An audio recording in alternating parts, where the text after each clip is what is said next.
हाय हनी बीज, welcome to coffee बीज। तो बात करेंगे जनाब के ब्लॉग के बारे में। मैडम को ना अपनी मम्मी से बहुत कुछ सीखने की ज़रूरत है, स्पेशली कैसे अपने घर को साफ़ सुथरा रखा जाए, नीट एंड क्लीन रखा जाए। 5 BHK ले तो लिया ना, उनके घर में प्रेस करने की जगह है ना, उनके घर में जो है कहीं बैठने की जगह है, कुछ भी नहीं। मतलब क्या है भाई, ये कैसे आप 5 BHK हैं जहाँ पर जगह ही नहीं है। दूसरा, उनका रूम देखो भाई, इतना भरा भरा, इतना भरा भरा, वहीं पे सोते हैं, वहीं पे खाते हैं। अरे भाई बाहर खाया करो, रूम में कौन खाता है? ये बात नहीं आती इन लोगों को। और उसमें वो जो मेस्सी मैडम है जो कि ना बाल बनाएगी ना कुछ करेगी। भाई साहब, इतना भरा भरा कमरा है। रात में जब वो दिखा रहे थे जनाब, मैडम साफ सफाई भी कर लिया करो, उसी बहाने आपका वजन घट जाएगा।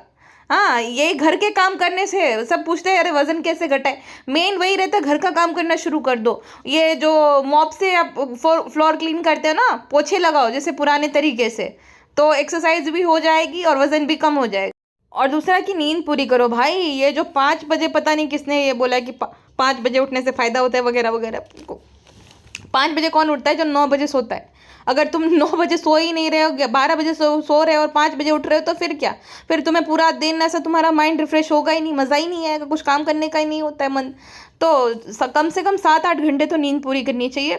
और उसके बाद वॉक करो, म्यूज़िक लगा के। स्टार्टिंग में तो वॉक करना ही शुरू कर दो, उससे बहुत फ़र्क पड़ता है। धीरे धीरे फिर बढ़ाओ। फिर शुरू में 5,000 स्टेप, फिर 10,000, फिर 15,000, ऐसे ऐसे करते जाओ। लास्ट 15-16 तक ठीक है, तो इंसान हेल्दी रहता है। ठीक है, 15-16 हज़ार तो स्टेप्स चलने ही चाहिए। मेन रहता है स्टेप्स। आप चाहे जिम में कार्डियो करो या स्टेप्स कंप्लीट करो, वो कैलोरीज बर्न होगी, आपका वजन घटेगा ही घटेगा। हेल्दी खाओ, नींद अच्छे से लो, बस मज़ा ही मज़ा। तो मैडम को जो है घर का काम करने की सबसे सख्त ज़रूरत है, क्योंकि मैडम कुछ भी उल्लू जुलूल खा लेती है। I choose to ignore, I choose to ignore, madam जैसे बोलती है ना, हाँ, तो दिख ही रहा है। ऐसा लग रहा है कि किसी ने बोरी में अदरक भर दिया ढेर सारा। दिख ही रहा है कि आप कितना इग्नोर कर रही हो मैडम जी। तो इतना मेसी घर है इसका, इतना फैला फैला, इतना फैला फैला। खाली रेणु आंटी का घर एकदम नीट एंड क्लीन है इन सब के घर को अगर कंपेयर किया जाए तो।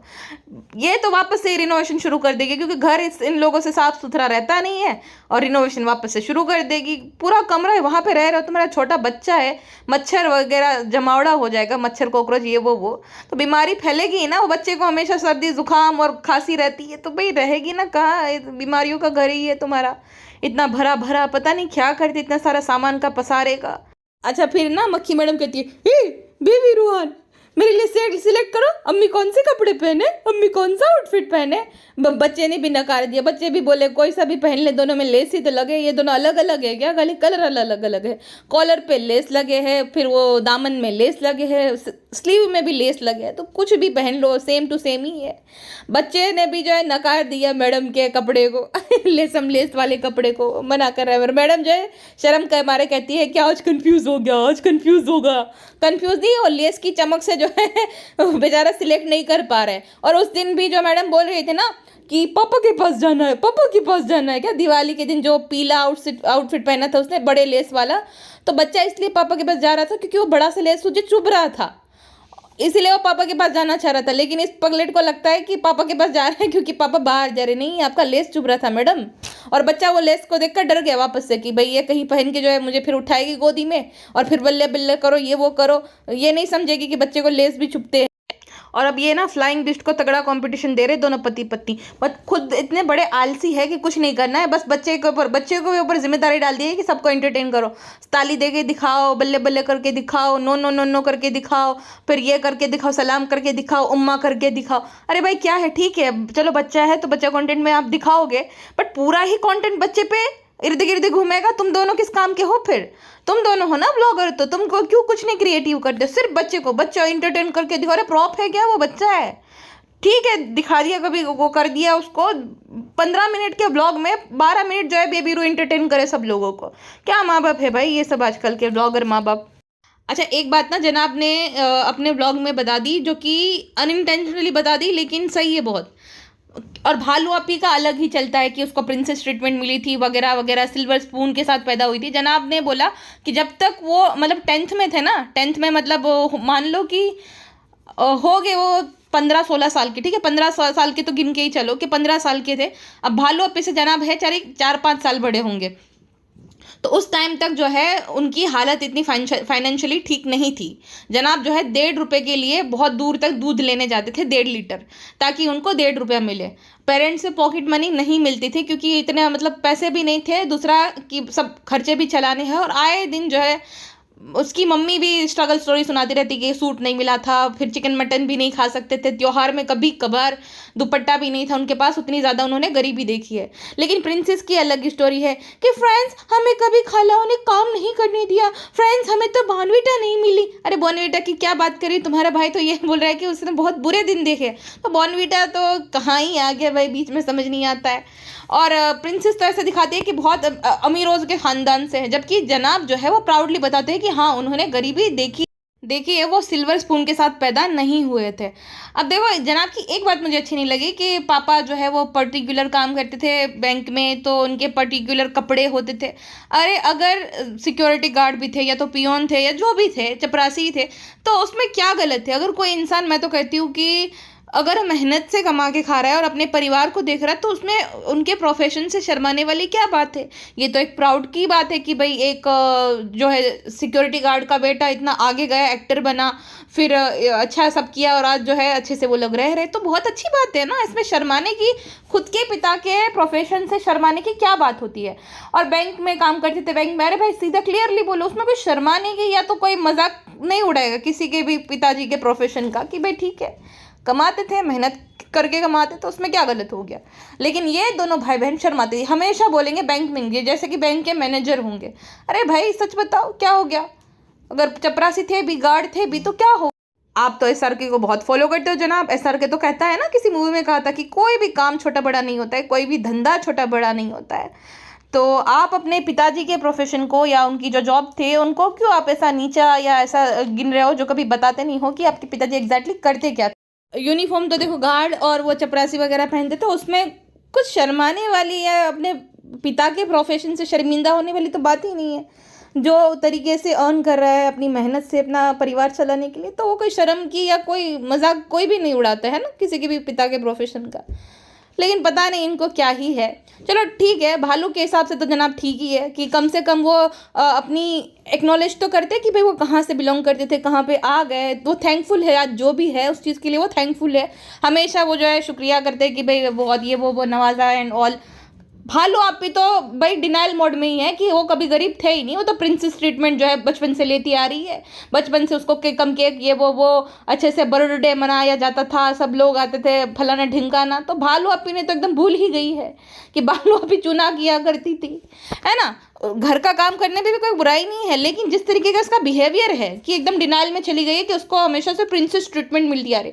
अरे भाई वो जो कर्नल की बेटी है उसको गरीब बनने का शौक पड़ा है कि आर्मी बैकग्राउंड से जो है मक्खी मैडम, वो हमेशा गरीब का ढोंग करते, जबकि उसको तो प्राउड फील होना चाहिए, प्राउडली बताना चाहिए। प्राउडली तो जनाब को भी बताना चाहिए अपने पिताजी का प्रोफेशन, चाहे आर्मी मैन हो चाहे चपरासी। भाई हर किसी को अपने पिता के प्रोफेशन से शर्माने की ज़रूरत नहीं होती है। लेकिन भालू अपी को बहुत शर्म लगती है। वो तो ऐसे बता दिए जैसे उसके पापा मैनेजर थे बैंक में। फ्रेंड्स पापा जो है बैंक में जॉब करते थे, बैंक में ये थे, बैंक में वो थे। तो कहने का मतलब ये है दोनों भाई बहन में ज़मीन आसमान का फ़र्क है। एक भाई को अच्छे से पता है 1.5 रुपये की कीमत कि कैसे कैसे उसने अर्न किया था, और आज भी वो रिस्पेक्ट करता है ना। बहन को पता ही नहीं, क्योंकि भाई को तब भी बैठे बिठाए नहीं मिला था, उसको स्ट्रगल करना पड़ता था पैसे के लिए। और प्रिंसेस को बैठे बिठाए मिल जाता था, बेड पे ही खाना वगैरह। तो प्रिंसेस को जो है पैसों की कोई कदर नहीं, ना ही इंसानों की कदर है। फ्रेंड्स ऐसी बात नहीं है, आपको पता है हमें ना बॉर्नविटा नहीं मिलता था, हम ना चोरी छुपके से पी लेते थे, 1 चम्मच खा लेते थे कि क्योंकि हमारे पापा के पास इतने पैसे नहीं होते हमें बॉर्नविटा दिलाए। फ्रेंड्स तो हमने बहुत स्ट्रगल किया है, आप क्या ऐसी बात कर रहे हो? भाई का हमें नहीं पता, भाई पता नहीं 1.5 रुपये की क्या बात कर लेते हैं जिससे हमें सब ट्राल करते हैं। ऑलरेडी हमें बहुत ट्राल कर रहे हैं, उसमें भाई जो है 4 चांद लगवा देते हैं। तो प्यारो बात नहीं है ना फ्रेंड्स, मत बोलो, अम्मा को मत बताना। नहीं। और भाई ये डिल्लू मैडम अब हाथ से छूटती जा रही है। अब मैडम जनाब से ही बाल कटवा लो अपना, जनाब अच्छे बाल काटते हैं, नान के, उसकी पिताजी के, सबके लॉकडाउन में जनाब बाल काटते, तो जनाब से ही कटवा लो। भाई वो जो चॉपिंग नाइफ रहती है ना, जो सॉरी नाइफ नहीं, सीजर, चॉपिंग सीजर रहती है जिससे वेजिस काटी जाती है, उससे मैडम अपने बाल काटने लग गई, वो भी बिना देखे एकदम। बाप रे मुझे तो डर लग रहा है। जनाब भी डर गए होगे एकदम, कैसे लुक दे रही है काटते काटते, बाप रे जैसे वो होते ना कोई जैसे मूवी में नहीं होता किसी के साथ कुछ हुआ हो, फिर वो जो है अचानक से अपने बाल काटने लग जाए, सारे बाल काट दे, उस तरीके से मैडम अपने बाल काट रही है। बाप रे। वो जो पिटारा यासीन है पाकिस्तान वाली, उसने भी सेम अपने बाल ऐसे ही काटे थे जब वो पकड़ी गई थी अपने जीजा जी के साथ रंगरलियां मनाते हुए, और उसकी बहन ने जो है बोला था इंटरनेट पे आ गया, अगर सब लोग ये कहे तो उस पर वीडियो बनाओ। ऐसे लोग वीडियो बनाने के लायक होते हैं। ये अरमान मलिक, ये लोग वीडियो बनाने के लायक नहीं, ये अटेंशन के लायक नहीं होते भाई। अभी सब अरमान पे वीडियोस बना रहे, वो वही चाहता है। आपको क्या लगता है वो जानबूझ के ना ऐसे फोटोज डालेगा क्योंकि ना उसकी डाउन हो रहे थे, और मान लो करोड़ों करोड़ों सब्सक्राइबर है लेकिन व्यूज ही नहीं आ रहे थे, तो अभी रिलेवेंट कैसे बना जाए? रिलेवेंट ऐसे ही बना जाता है कि भाई चौथी शादी कर ली, न्यूज़ में आ जाओ, तब आपकी सब बात करेंगे, मीडिया वाले भी बात करें, बाकी जनरल में भी, रेडिट पे, इंस्टाग्राम पे, हर जगह वही डिस्कशंस होती है। वो यही चाहता है, अंत में आएंगे फिर रोना गाना करेंगे वो दोनों महान जो बनती है कि हम सह लेंगे, ये है वो है। अरे भाई वो नौटंकी आदमी है एक नंबर का, वो समझे। और दूसरी वो जो पाकिस्तानी महिला है, आप सोचो कैसी महिला वो है। और खाली वो नहीं कि भाई बहन का पति ऑलरेडी, और से भी अगर मैं देखूंगी तो मैं आप उस पर रिएक्शन दूंगी, आप उसको देखोगे तो क्या असर पड़ेगा? ऐसी महिलाओं को आप देना चाहते हो अटेंशन, जिसके सिर्फ ऐसी ही बातें होती है उसके बारे में कि भाई इसका इसके साथ चक्कर, इसका ये वो, होटल वगैरह। कौन इसी बात कौन डिस्कस करेगा भाई? इनके कोई स्टैंडर्ड्स है जो इनको डिस्कस किया जाए, जो इनको अटेंशन दिया जाए? ऐसे लोगों को देखो ही मत। मैं तो स्ट्रिक्टली मना करती हूँ कि दो लोगों को तो देखो ही मत इंटरनेट पे, एक वो दो बीवी वाला, और वो जो जिसके पति की दो बीवियाँ है, वो उन्होंने ये चीप तरीका ढूंढा है पब्लिसिटी का, फेम का, पैसे का। इनकी कोई इज्जत नहीं रहती समाज में, ना ही इनका कोई स्टैंडर्ड होता है, ना ही ऐसे लोगों के बारे में डिस्कस किया जाना चाहिए, ना ही ऐसे लोगों को देखना चाहिए। ये लोग दिवाली मनाएंगे, ये सब मनाएंगे ताकि इंडियन ऑडियंस अट्रैक्ट हो इनके ब्लॉग देखने के लिए। और अरमान का क्या सीन है कि वो हर वहाँ की ऑडियंस को अट्रैक्ट करता है कि वो दरगाह जाएगा, वो ये सब मानेगा, सो ये वगैरह वगैरह, सेक्युलर फलाना ढिमकाना, दरगाह पे जाएगा, सब कुछ करेगा, नाम भी मुस्लिम, बच्चों के नाम भी मुस्लिम, ताकि वो साइड की ऑडियंस को और इंडियन मुस्लिम को अट्रैक्ट करे। उसके टारगेटेड ऑडियंस वो है। तो मत आओ भाई इनकी बहकावे में ऐसे लोगों के।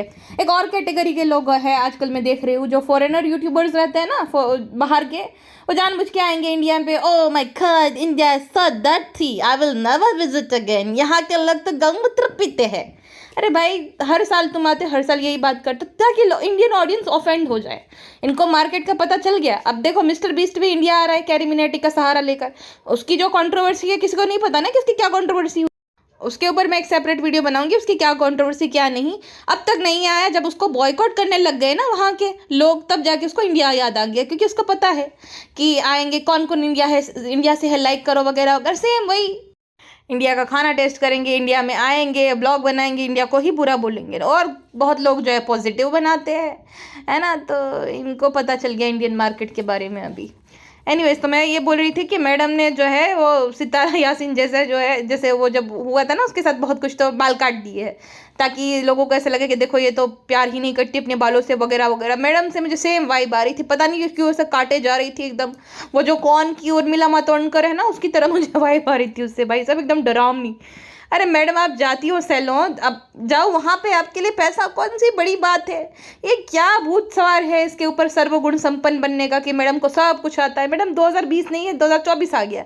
अब लोग आपको इतना प्यार नहीं करते जितना पहले करते थे कि वाह मैडम कितनी क्रिएटिव है, मैडम को सब कुछ आता है, मैडम परफेक्ट बहू, बहुत ये वो समाना चला गया, लेकिन मूव ऑन नहीं कर पा रही है मैडम, बात ये है। और भालू आपी का जो है एनिवर्सरी सेलिब्रेशन जो है वो जनाब मैडम के घर पे है, क्योंकि भाई अभी ना छूट के करना ही पड़ेगा उनको। पिछली बार जो है वो नहीं गए थे, तो इस बार तो करना ही पड़ेगा। और भालू अपी भी जो है बहुत ज़्यादा मुंह बिगाड़ रही थी, जब फ्लावर बुके दिया था मैडम ने, बहुत मुंह बना रही थी, तो ना छूट के उनको करना ही पड़ेगा। वरना जनाब मैडम को ही सब बोलते थे कि भाई भाभी तो देखो अपने विला में पड़े रहते हैं वगैरह वगैरह, तो करना पड़ा। अब जनाब पूरी टोलकी को लेकर JW मेरियट जाएंगे, बोलेंगे कि फ्रेंड्सो हमारे रेस्टोरेंट में तो बैठने की जगह ही नहीं होती है। बैठने की जगह तो होती है लेकिन खाना शायद नहीं पसंद तुम्हारे भाई भाभी को इतना तुम्हारे रेस्टोरेंट का, इसलिए उसकी भाई ने बोला कि खा क्या है पता है वो जो रबड़ जैसे नूडल्स जो होते हैं टूटते नहीं है, तो कैसे खाएंगे वो लोग। तो भालू अपी JW मेरियट जाएगी या नहीं? भालू अपी तो नीचे भी खैर नहीं जा रही, तो JW मेरिट तो क्या ही जाएगी। लेकिन मक्खी मैडम उसकी हाई रिस्क प्रेगनेंसी थी, फिर भी गाड़ी में बैठ के लोनावाला तक गई थी। सोचो वो हाई रिस्क प्रेगनेंसी थी, इसने ये भी नहीं बोला कि भाभी मत आओ चलेगा, विमेन चाइल्ड है ये बहुत बड़ी। अभी भालू अपी जाएगी या नहीं खुद की हाई रिस्क प्रेगनेंसी में। दरअसल ये ना मुझे एक बात समझ आ गई, मैं आपको बताती हूँ। ये कोई हाई रिस्क प्रेगनेंसी नहीं है। क्या सीन है पता है? आईवीएफ का ही सीन है। इसकी वो छपराइन दोस्त है जो क्या बे बयान क्या बे, उसका वीडियो आता है आईवीएफ को लेकर। दूसरे दिन वो सेम हॉस्पिटल में जाती है जहाँ एमए रोड पे बोली थी ना, जहाँ पे वो पिद्दा सुफियान से भी मिली, तो वो वहीं हॉस्पिटल जाती है। वहाँ पे शायद से उसका आईवीएफ वगैरह, या तो ये लोगों ने पहले ही डिसाइड कर लिया था वगैरह वगैरह, जो भी सीन है। वीडियोस बाद में आते हैं और बाद में भालूपी वहाँ पे जाती है। उसके हाथ में जो है हॉस्पिटल की फाइल होती है आईवीएफ सेंटर की, जहाँ पे इसका आईवीएफ ट्रीटमेंट चला। इसने जानबूझकर ये ऑडियंस को बताया कि भाई इसकी सीड साइकिलिंग चल रही है, लेकिन फिर उसको पीरियड्स आ जाता है, ताकि ऑडियंस को ऐसा लगे कि नहीं ये प्रेग्नेंट वगैरह नहीं है, इसका तो अभी भी पीरियड्स आए जस्ट, क्योंकि ये वहमीली है और शायद उसके साथ जो हो रखा है पास्ट में, तो उसको लेकर उसको डर लग गया कि वापस से सेम चीज़ रिपीट ना हो जाए, इसीलिए किसी को पता ना चले, इसलिए ये बोल दूँ कि मेरी सीड साइकिलिंग फेल हो गई वगैरह वगैरह। उसके बाद क्या होता है ना आईवीएफ में कि आपको जो है अपना वज़न वगैरह कुछ घटाना रहता है, ताकि आपके पीरियड्स वगैरह रेगुलर हो जाए। और 2-3 प्रोसेस रहती है। मैंने अभी इंटरनेट पे सर्च किया आईवीएफ का पूरा जो होता है वो, तो सेम चीज़ें इसने करी है जो कि वहाँ पे लिखी हुई है। स्ट्रेस नहीं लेना है बिल्कुल भी। वो कुछ प्रोसेस होता है ना, जब इंजेक्शन वगैरह लगाए जाते हैं, वो इंजेक्ट किया जाता है लास्ट प्रोसेस में, उसके बाद जो है आईवीएफ जब आपका हो जाए, उसके बाद आपको स्ट्रेस नहीं लेना। अब ये जो ड्राइंग वाला है ना, जब 2020 में जब मैं भी किसी चीज़ से गुजर रही थी, तब मुझे भी ये चीज़ रेकमेंड की गई थी कि आपको स्ट्रेस नहीं लेना है, क्योंकि मुझे कोविड हुआ था तो मुझे डर लगता था मर जाऊंगी, तो डॉक्टर ने बोला था कि स्ट्रेस मत लो, ड्राइंग वगैरह करो, ध्यान भटकाओ, बेसिकली ध्यान भटकाओ, म्यूज़िक सुनो, वॉक करो घर में ही। तो इस तरीके के तरीके बताते हैं डॉक्टर कि स्ट्रेस मत लो। तो ड्राइंग भी सजेस्ट करते हैं आपको कि ड्राइंग करो, ताकि जो है आप थोड़ा बहुत वो स्ट्रेस आपका रिलीज़ हो जाए। कलरिंग करने से स्ट्रेस रिलीज़ होता है, ऐसा माना जाता है। और एक और बात बताई जाती है, उसमें लिखी थी कि आपको सीढ़ियाँ तो बिल्कुल नहीं चढ़नी, इसीलिए ये नहीं जाती है ज़्यादा, लिफ्ट से जाती है। वरना आपने देखा था कि सीढ़ियाँ चढ़ जाती थी कि ताकि उसको लिफ्ट से जाना ना पड़े, इसने बंद कर दिया एकदम ही। दूसरा कि आपको हैवी एक्सरसाइज नहीं करनी, हैवी व्यायाम बिल्कुल भी नहीं करना, इसने जिम जाना छोड़ दिया।